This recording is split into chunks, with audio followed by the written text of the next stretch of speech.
What's happening, everybody? I'm Steve, and welcome back to Junkdrummer TV, where I give my initial reactions, my hot takes, and my analysis on the drummers of today and yesterday. And maybe tomorrow if I stick around that long. I'm a professional drum teacher and a gigging musician, and I have been for the last 20 plus years. Before we get into the video, let's take care of a little business. I would like to thank my newest patrons on my Patreon. Thank you so much to Charles Carter, Joshua Bogus, and Eric Rummels.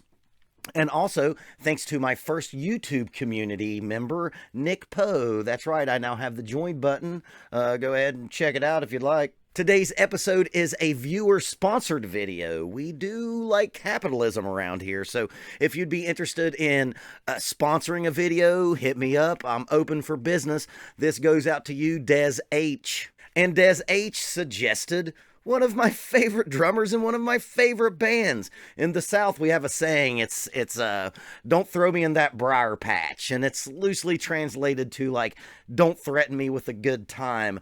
And he sent me a couple different different video suggestions. And when he hit me with this one, I was like, oh, I'm going to do that one for sure.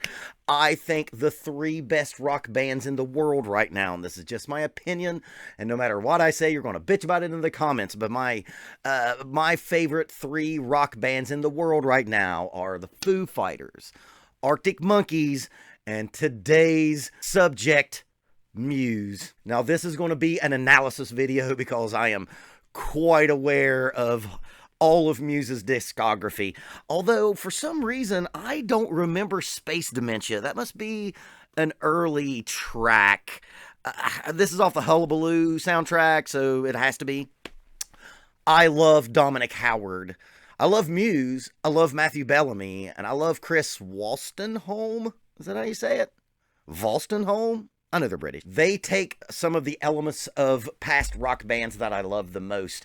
They got a lot of Queen in them, so they're very triumphant and over the top, and they're just big and awesome. That's the best way I can describe Muse. They're just gigantic, and there's only three. They're a power trio, essentially, and they're just big and they're awesome, and Dominic Howard plays big and awesome. And stick around for the middle of the video. I'm going to try to get this right.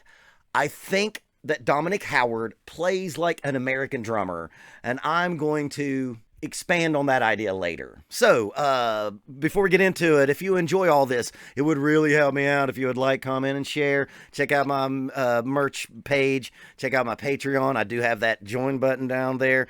And let's get into Dominic Howard of Muse playing Space Dementia. Where was this? Anytime I see a gigantic show and I assume it's in England, I just figure it's at Wembley.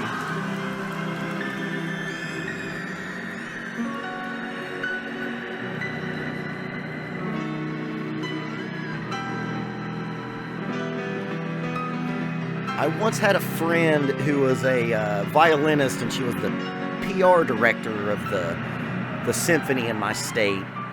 And she wanted to get into rock and roll, and I was like, and she asked my opinion. I was like, you would like Muse, because they're kind of like Bach rock. Because Matthew Bellamy is a classical pianist as well.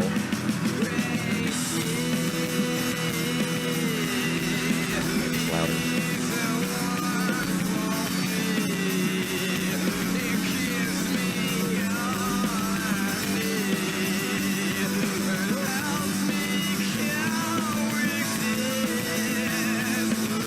Okay, so right there, that is classic Muse. One of the most interesting aspects of this band is the relationship between the drummer and the bass player, as it always is, most of the time. Chris Wolstenholme, I think, is a super busy bass player. Now, you know, they're a power trio, so there's a lot of room for it. He plays a lot of bass, and this is a good example of it. Another good example of it is Hysteria, where he's playing 16th notes, almost like Rocco Prestia style. Rest in peace, Rocco. And he fills up a lot of room. That allows you, from a bass drum perspective, to be very open. You can set what the bass drum pattern is going to be. I talk about this with students. I call it bass player bullying. It's when a bass player plays a pattern that's so specific that you have to go with them. So, like if a bass player plays like do-doom-da-gat, doom-gat, do-doom-da-gat, doom-gat, you know, you're handcuffed. You have to go do-doom-da-gat, doom-gat, do-doom-da-gat, doom-gat, right? In a lot of Muse songs where the bass player is playing so busy, Dominic is wide open. He can set what the bass pattern is going to be because Chris Wolstenholme is giving him all this space because he's playing all the notes. We're going to talk about his technique too.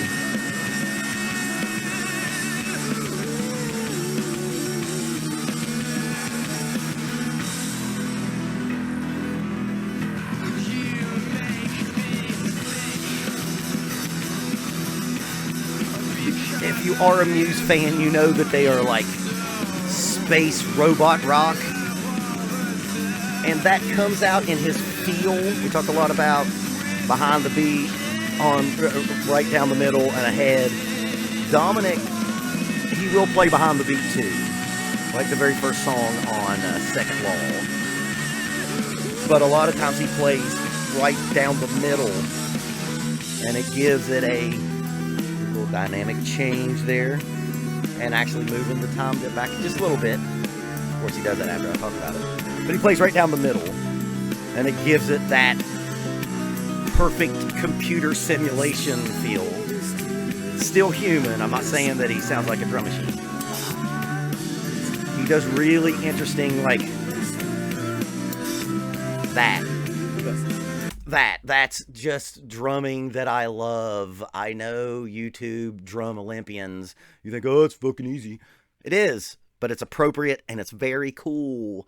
It stays out of the way, but it's creative. Or he does that ride bell hi-hat opening. That's right. Let's go back a little bit there. That is just good drumming. It's good drumming. That.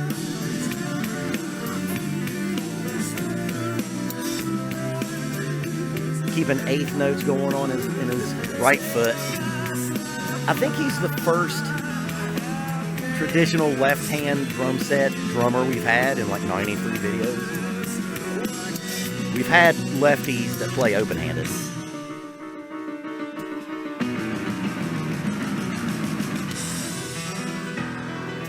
This aspect of them is why I thought that my friend, the classical violinist, would dig them.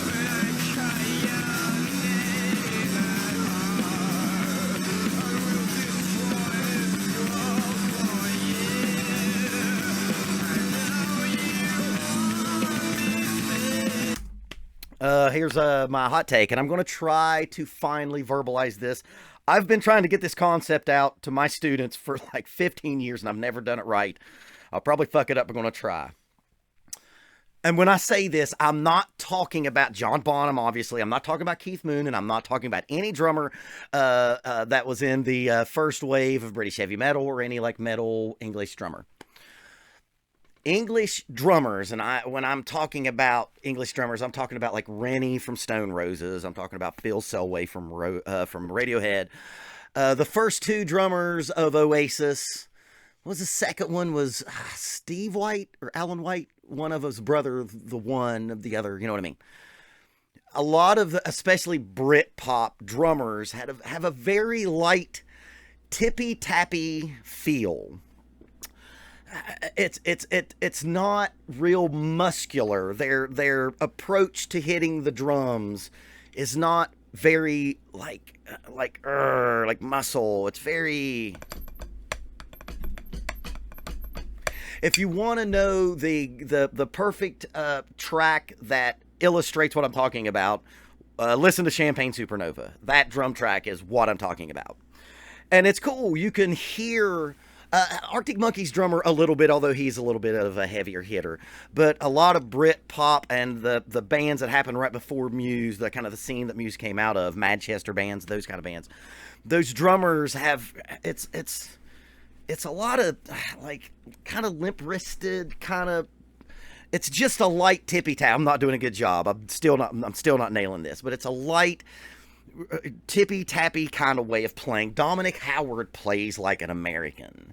He plays very aggressive, very like bicep muscular, and it's real powerful. I always thought that was strange because I'm a big Britpop fan. I'm an Anglophile in general.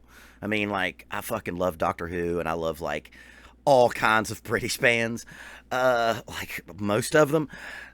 Dominic Howard plays like an American. He plays like that. He plays powerful. He doesn't have that light,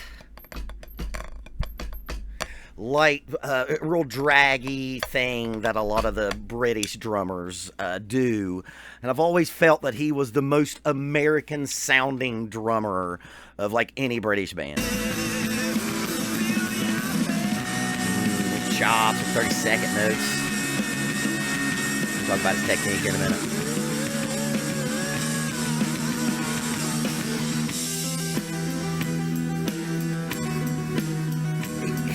Notice this little, Bach interlude that's happening here. He does let it move back a little bit. That's okay live. Just gonna do that little ride cymbal, hi-hat thing opening. I love shit like that. Yeah, listen how busy the bass player is. He's playing all the notes. And a lot of times he serves. That's another unique aspect of this band, and especially when Bellamy is on keyboards. Chris, the bass player, plays a lot of fuzz bass, and I love fuzz bass. A lot of times he's kind of the guitar player. He plays like the guitar player a lot. Like right here, he's the guitar player. He's got a little fuzz on the bass. And, Bellamy is, I think, almost full-time on the keyboards on this song. It's an interesting way to deal with from a bass drummer standpoint, or from the bass drum standpoint, because, again, he's playing every note, dooga-ba-doo-dooga-dooga-dooga-dooga-dooga, and you have a lot of space to be creative because the bass player is not dictating what you need to play on the bass drum.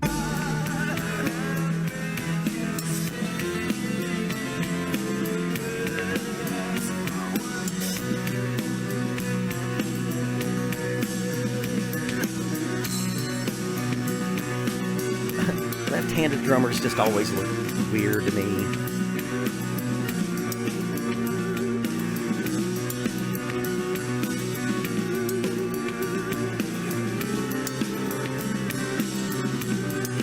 I will see them before it's all said and done.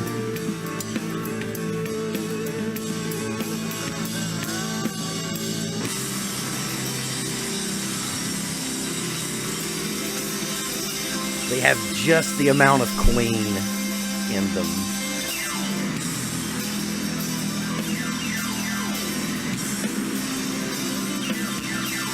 Back to, down to halftime. Let's talk about his technique for a second. He has the technique of someone who's probably self-taught. Just by watching his technique, I don't think that he probably would have taken lessons, because not a lot of teachers would teach this technique.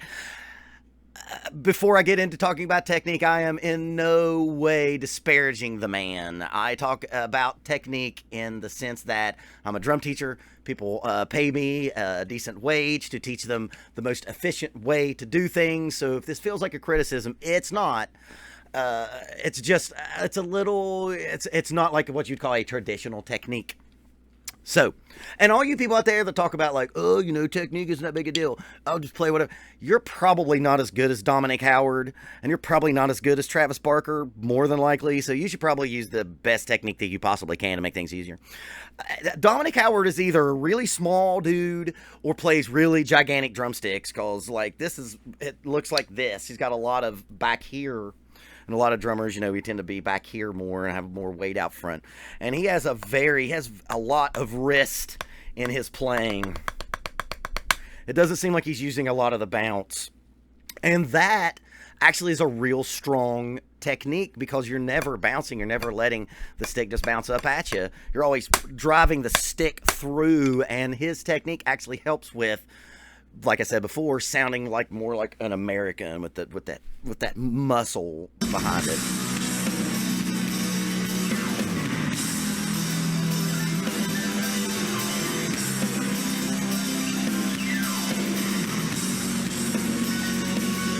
It almost feels like an odd time. Yeah, I don't remember this song for whatever reason. One of the best rock bands in the fucking world, man. That's real rock star shit.